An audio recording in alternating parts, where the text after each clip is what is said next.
Xin chào mọi người đến với anh Minh Review. Cuối tập trước, thấy thực lực mà Từ Dương thể hiện ra thâm sâu khó lường, khiến hai tên trưởng lão của Thiên Kiếm Thánh Địa kia không dám quá càn rỡ nữa, lúc này hai người mới chịu khom lưng bái kiến Hạ Hoàng. Sau đó thì lên tiếng nói mục đích đến đây luôn, đó là việc Hoàng triều đại hạ xuất binh tiến đánh mang tộc Bắc Hoang, cũng đồng nghĩa với việc không đem Thiên Kiếm Thánh Địa để vào mắt, thế nên Thiên Kiếm Thánh Địa muốn nghe một lời giải thích hợp lý từ Hạ Hoàng. Nghe được lời này, làm hoàng đế của đại hạ liền lâm vào trầm tư, nhất thời không biết trả lời thế nào cho phải, thì đúng lúc đó, Ngũ hoàng tử liền ra hiệu cho lão trọng thần bên phe mình. Ngay lập tức, tên trọng thần này liền lấy ra một phong thư đưa đến tay của hai vị trưởng lão kia. Mở phong thư ra xem, hai người chỉ nhìn thấy mấy chữ ngắn gọn, hợp tác cùng có lợi mới là vương đạo. Thế nhưng mấy chữ này lại khiến cục diện rối rắm hiện tại trở nên tươi sáng hơn, ít nhất khóe miệng hai tên trưởng lão này cũng đã hiện lên nụ cười đắc ý. Mặc dù không biết nội dung trong phong thư kia viết gì, thế nhưng nhìn vào biểu tình của hai tên trưởng lão lúc này, thì Từ Dương có thể đoán được ra, Hoàng triều đại hạ và Thiên Kiếm Thánh Địa đã đạt được một loại hợp tác nào đó, mà cái giá Hoàng triều phải bỏ ra cho hợp tác này chỉ sợ cũng không phải là nhỏ.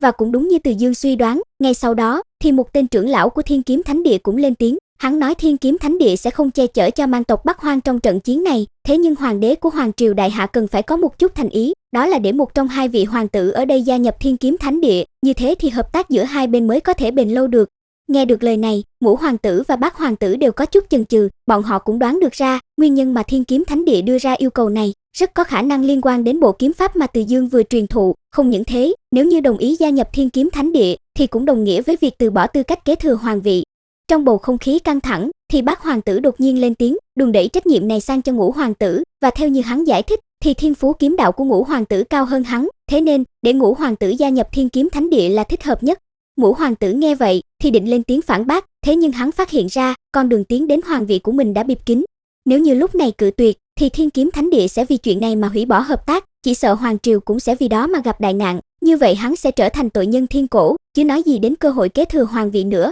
Nghĩ đến đây, Ngũ hoàng tử đành thở dài một hơi, quyết định theo hai vị trưởng lão tiến về Thiên Kiếm Thánh Địa. Thu được chỗ tốt, hai tên trưởng lão này cũng không nán lại nơi đây nữa, liền dẫn theo Ngũ hoàng tử rời đi luôn. Hai người này vừa đi, thì yến tiệc cũng tan, mà Từ Dương cũng lập tức rời đi, thế nhưng hắn lại không có tiến về Thiên Lam Tông, mà lại đi đến khu rừng cách hoàng cung không xa, dừng chân tại một mảnh đất trống, hắn liền lên tiếng nói, đi theo ta lâu như vậy, lúc này ngươi cũng nên hiện thân đi, nếu ta đoán không lầm, thì ngươi chắc là nội ứng của Thiên Kiếm Thánh Địa phái tới. Lời này vừa dứt, một nữ tử liền xuất hiện trước mặt Từ Dương, nàng ta chính là Linh Giao, là đệ tử khi trước mà đại trưởng lão phái đi để điều tra tin tức về cao thủ thần bí kia. Ánh mắt chăm chú nhìn Từ Dương, khóe miệng hiện lên nụ cười, nàng liền lên tiếng nói, nếu ta đoán không sai, thì ngươi chính là cường giả thần bí hủy diệt mấy đại môn phái tại Bắc Hoang trong thời gian qua, mà kiếm đạo khi trước ngươi truyền thụ cho hai vị thái tử mới là điều chúng ta quan tâm đến. Quang Vân kiếm ý chính là kiếm đạo đã thất truyền của Thiên Kiếm Thánh Địa ta, nếu ngươi đã biết bộ kiếm pháp này, thì từ giờ trở đi, ngươi đã không thoát khỏi được ràng buộc với Thiên Kiếm Thánh Địa rồi. Nghe nữ tử này nói thế, bộ dáng Từ Dương vẫn thờ ơ như trước, hắn hừ lạnh nói, nếu như ngươi biến mất,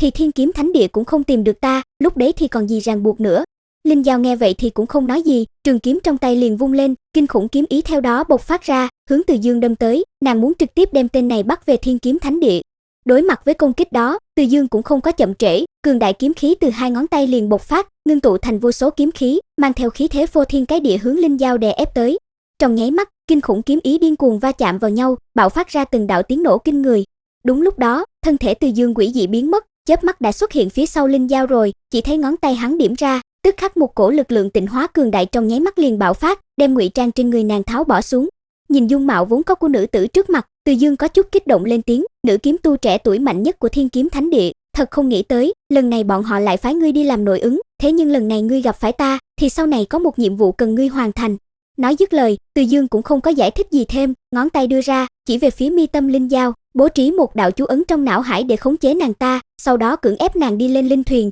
rồi một đường tiến thẳng đến động phủ có Quang Vân kiếm. Bước chân vào trong động phủ này, Linh Giao liền cảm nhận được sức hút đặc biệt của kiếm đạo nơi đây. Thấy được biểu tình này của nàng, đứng ở bên cạnh, Từ Dương lên tiếng nói, ta thấy truy cầu về kiếm đạo của ngươi rất cao, nếu như ngươi ngoan ngoãn giúp ta một chuyện, thì ta sẽ cân nhắc truyền thụ Quang Vân kiếm ý hoàn chỉnh cho ngươi. Nội dung tập này đến đây là hết rồi, để biết chuyện mà Từ Dương muốn Linh Giao giúp là gì, thì mọi người nhớ đăng ký kênh để theo dõi tiếp nhé.